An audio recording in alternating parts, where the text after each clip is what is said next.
dizendo a seguinte frase: Daniel, eu tenho tireoide, o que é que eu faço agora? Eu digo, dê graças a Deus que você tem tireoide, porque se você não tivesse tireoide, seria um problema. Então tireoide não é uma doença, tireoide não é um problema, tireoide é uma glândula que está no nosso organismo, ela está exatamente abaixo aqui do pomo de Adão, popularmente chamado de gogó. Ela está logo aqui abaixo, tem formato de borboleta, então ela ocupa esse espaço aqui, né? Ela não é muito grande, mas tem funções importantíssimas. Ela produz produz hormônios que são essenciais para o funcionamento do nosso organismo em muitos aspectos. E a tireoide é estimulada por um hormônio chamado hormônio TSH, que é produzido no nosso cérebro pela hipófise. Então é produzido o TSH é justamente o hormônio estimulador da tireoide, ele vai para a tireoide e aí estimulando a tireoide ela produz outros dois hormônios que são importantíssimos, que é o hormônio T3 e o hormônio T4.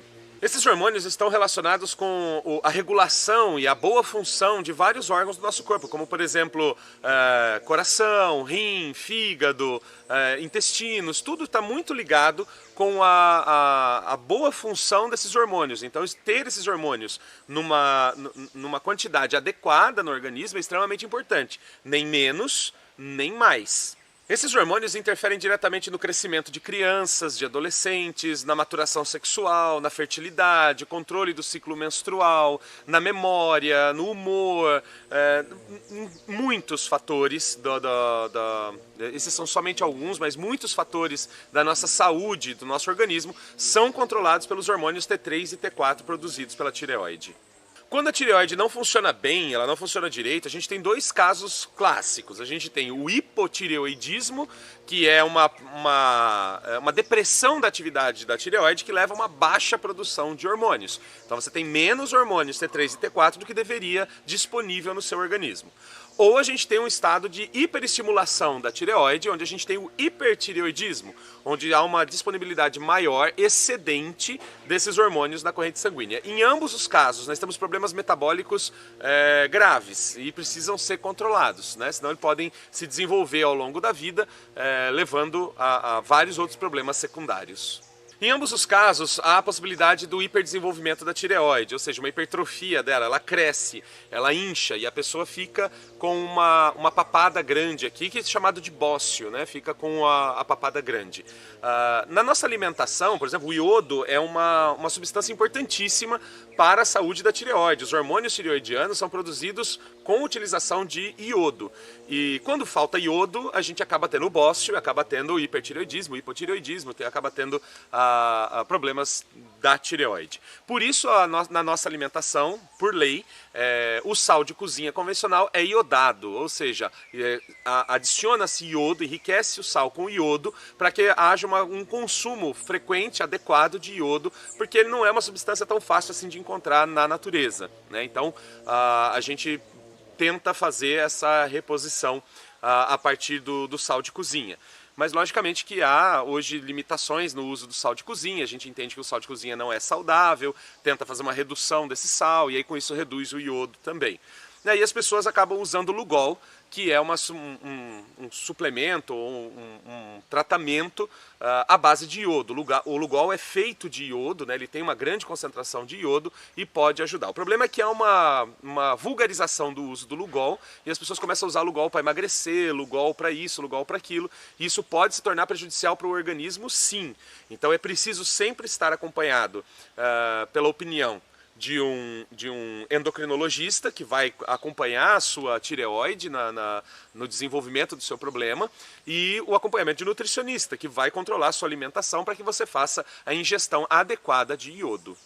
Vamos ver agora os principais sintomas para as pessoas que desenvolvem hipotireoidismo e hipertireoidismo. Hipotireoidismo. Nos casos de hipotireoidismo, que é quando existe pouco ou nenhum hormônio sendo produzido pela tireoide, ele é muito mais comum em mulheres. Os principais sintomas são cansaço, a pessoa sente um cansaço intenso, queda de cabelos, então começa a ter alopecia, a pele extremamente seca, a obstipação intestinal, ou seja, uma dificuldade para evacuar, alterações de humor e alterações do sono também, a qualidade do sono fica comprometida, dificuldade de emagrecer, e é muito comum que pessoas que tenham hipotireoidismo também tenham sobrepeso ou até mesmo obesidade. Redução da capacidade de concentração e memória, e isso fica muito claro para as pessoas que têm o hipotireoidismo. Alterações no ciclo menstrual e alterações da fertilidade, e é também muito comum que mulheres que têm hipotireoidismo tenham dificuldades para engravidar. Hipertireoidismo. O hipertireoidismo é a situação em que há um excesso de produção de hormônios pela glândula da tireoide. Os sintomas do hipertireoidismo são palpitação, que é um dos principais sintomas, o coração acelerado sem motivo, organismo acelerado, uma sensação de que você tem energia de sobra e você tem uma necessidade de se movimentar, de praticar exercícios, aquelas pessoas que são muito elétricas, são muito ativas. Tremores, porque há uma sobrecarga do sistema nervoso central, então a pessoa começa a ter como se fosse um pequeno curto-circuito no sistema e começa a ter tremores, olhos saltados fora das órbitas, a pele da pessoa parece quente porque é uma estimulação da circulação periférica, então parece sempre que a pessoa está mais quente do que o normal quando a gente toca a pele dela, insônia, uma dificuldade para dormir, alterações menstruais, mulheres vão ter mudanças aí no ciclo menstrual por conta do hipertireoidismo, agitação e irritabilidade. São sintomas mais comuns no hipertireoidismo. O que pode levar ao desenvolvimento de problemas da tireoide, seja hipertireoidismo ou hipotireoidismo, são vários fatores. Um deles são doenças autoimunes. Então, pessoas que já têm lúpus, artrite reumatoide, psoríase autoimune, rosácea, doenças que envolvem o sistema imunológico, podem vir a complementarmente desenvolver problemas da tireoide quando o sistema imunológico começa a atacar as células da tireoide e causar prejuízo da sua função. Outra questão que pode interferir é a própria gestação. Existem casos de mulheres que durante o período gestacional sofrem de hipotireoidismo, ou seja, há um rebaixamento da produção de hormônios pela tireoide por conta da gestação, mas isso se resolve com o parto. Então logo depois a tireoide retoma a sua atividade normal. Outro fator que pode interferir são intoxicações, medicamentos, substâncias que intoxicam a tireoide e que acabam causando um rebaixamento da sua atividade. Às vezes pessoas que fazem quimioterapia, radioterapia, acabam tendo prejuízo da tireoide e alguns medicamentos químicos que podem ser utilizados também causam prejuízo da tireoide. Além disso, há a chance de se desenvolver uma deficiência da hipófise, essa glândula que está no cérebro que produz o hormônio TSH, que ativa a tireoide, ela pode ter uma deficiência de produção do TSH. Então, se você tem uma baixa produção de TSH, a tireoide, por consequência, vai produzir poucos hormônios também. Então, às vezes, o problema não está necessariamente na tireoide, mas está na hipófise, na produção do TSH. E por conta da baixa disponibilidade de iodo, a gente acaba comprometendo a disponibilidade deste elemento para a produção dos hormônios tireoidianos. Ainda existe entre os problemas tireoidianos um terceiro problema que não é o hipertireoidismo nem o hipotireoidismo. É a tireoidite de Hashimoto, ou seja, é uma doença autoimune que envolve o seu sistema imunológico e ele produz células que vão destruir as células da tireoide. Então as células de defesa do seu organismo, ao invés de buscar bactérias, vírus e fungos para combater, eles acabam combatendo as células da sua tireoide e acabam destruindo a tireoide, matando a tireoide, e por isso você tem uma baixa produção de hormônios tireoidianos. Bom, pode começar com hipertireoidismo, então quando começa o ataque é uma superestimulação da tireoide em produzir hormônios, e depois progressivamente começa a cair num hipotireoidismo com a perda da função da tireoide. Nos casos de tireoidite de Hashimoto, a gente, além de trabalhar a questão da tireoide, seja no hiper ou no hipotireoidismo, a gente precisa trabalhar também o sistema imunológico, e a gente precisa usar plantas que vão ser imunomoduladoras, ou seja, vão evitar esse ataque exagerado, essa reação autoimune contra a tireoide. Nesse caso, eu posso sugerir plantas como, por exemplo, a erva de Santa Luzia, que é excelente controladora do sistema imunológico, uma planta comum, Euphorbia hirta, uma planta muito comum que nasce em calçadas, que nasce em jardins, que nasce em canteiros, nasce em vasos. É uma planta muito fácil de encontrar em todo o Brasil e que tem uma ação imunomoduladora muito importante. A segunda planta é o açafrão. O açafrão também tem uma atividade imunomoduladora bastante importante. Esse açafrão comum, amarelo, esse pequeno rizoma amarelo que a gente utiliza na alimentação, tem uma ação imunomoduladora bastante importante também. Existem ainda outras plantas de ação imunomoduladora e você vai poder conhecê-las com mais profundidade na aula sobre o sistema imunológico. Agora eu quero mostrar para vocês um conjunto de plantas que pode ser bastante eficiente no tratamento dos problemas da tireoide. Acompanhe comigo. Cominho preto, Nigella sativa, não é o cominho convencional que a gente utiliza como condimento na alimentação aqui no Brasil, é uma espécie diferente de cominho. E no hipotireoidismo de Hashimoto, principalmente, o uso do cominho preto foi capaz de aumentar a produção de hormônios T3 na tireoide. Então, é um tratamento complementar importante você utilizar. Pode ser cápsulas de cominho preto, pode comprar sementes para fazer o chá, ou pode utilizar cápsulas oleosas também de cominho preto. Mas é um importante auxiliar no tratamento do hipotireoidismo de Hashimoto. Moringa, Moringa oleífera. É uma árvore que está ficando muito popular, muito comum e muito procurada no Brasil por suas múltiplas ações medicinais que são realmente fantásticas. E no caso da moringa, suas folhas têm atividade controladora do hipertireoidismo. Ou seja, no caso do excesso de produção de hormônios da tireoide, a moringa é capaz de controlar essa produção hormonal. Ela não deve ser usada em caso de hipotireoidismo porque ela pode reduzir ainda mais a produção dos hormônios. Melão, Cucumis melo. O melão, esse melão comum, convencional, pode ser o melão pele de sapo, o melão amarelo, o melão verde, o melão que você encontrar. Todos eles são a mesma espécie, né? São variedades da mesma espécie. Então, o que a gente tem de interessante no melão? A casca do melão, estou falando não é a polpa, não é a parte comestível, aquela fruta que você come, estou falando da casca mesmo, que normalmente a gente joga fora.